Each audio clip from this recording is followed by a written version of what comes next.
I mean, I played with great champions. I played with players that already was wow.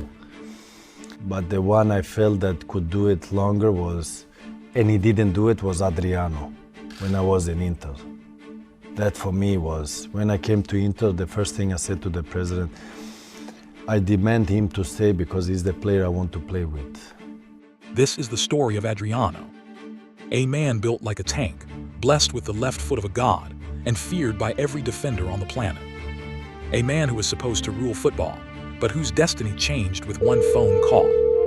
Today, we tell the tragic story of the striker who could have been world-class. Or perhaps, the striker who already was world-class before everything slipped away. Our story begins in Rio de Janeiro in the vibrant but unforgiving streets of Vila Cruzeiro, a place full of life, danger, rhythm, and survival. And in the middle of it all, a young Adriano found peace only in football. He didn't have luxuries, he didn't have security, but he had a ball, and in those streets he learned power, hunger, and fearlessness. Even as a child, he didn't run, he exploded. He didn't shoot, he destroyed.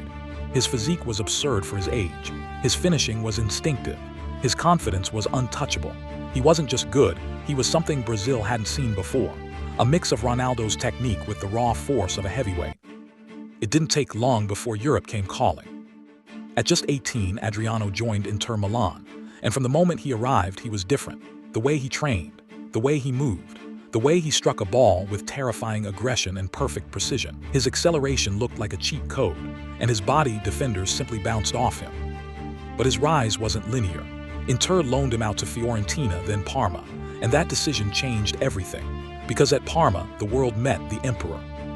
He dominated Italy. He terrorized defenders. He scored goals from every angle. Kicks, long shots, solo runs, headers, everything. At Parma, he formed a deadly partnership with Adriano Mudu. The two Brazilians combined flair with ruthlessness. And suddenly, the question was no longer, will Adriano succeed? But who can stop him? In 2004, Inter asked that same question. They brought Adriano back to the San Siro to become their new superstar. And what happened next was one of the greatest peaks any striker has ever had. He was unstoppable. The world wasn't looking at the next big thing. They were looking at the best striker in the world. Left foot was a cannon. His physique was monstrous, his speed ridiculous, his technique elegant. He bullied world-class defenders and scored goals that looked impossible. He wasn't just a striker, he was a force of nature. And then the phone rang. It was August 4th, 2004. Adriano was in training camp with Brazil when he received a call he would never recover from. On the other end of the line, devastating news. His father, Leite Ribeiro, the man who supported him, believed in him and guided him, had died suddenly of a heart attack. Adriano's world stopped. He once said, "When my father died, my football died with him." From that moment, something inside him broke, and the world saw it. He still played, he still scored, he still looked like a titan, but the fire behind his eyes was gone. The smile that lit up stadiums disappeared. His soul looked heavy. His teammates saw him change day by day. Obsession turned into exhaustion. Determination turned into emptiness. Adriano didn't want to be a star anymore. He didn't want fame. He didn't want trophies. He wanted his father back, a wish the world could never grant. Inter tried everything: psychologists, support, interventions. Captain Javier Zanetti said he found Adriano crying alone in his room many nights. The pressure of football and the pain of loss crushed him from both sides. The man who once terrorized Europe now struggled to find motivation just to train. The media didn't help. Headlines attacked him. The public judged him.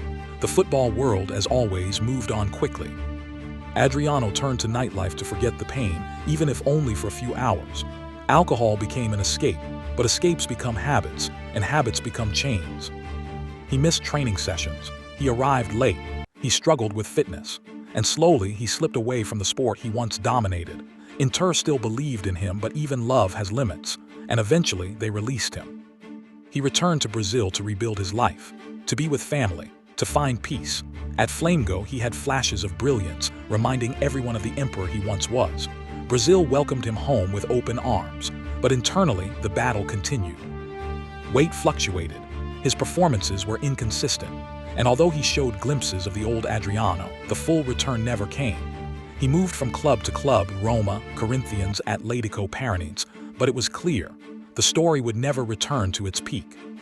Adriano's career ended quietly, far away from the giant stadiums where he once ruled like royalty. A career that could have placed him among the greatest strikers ever.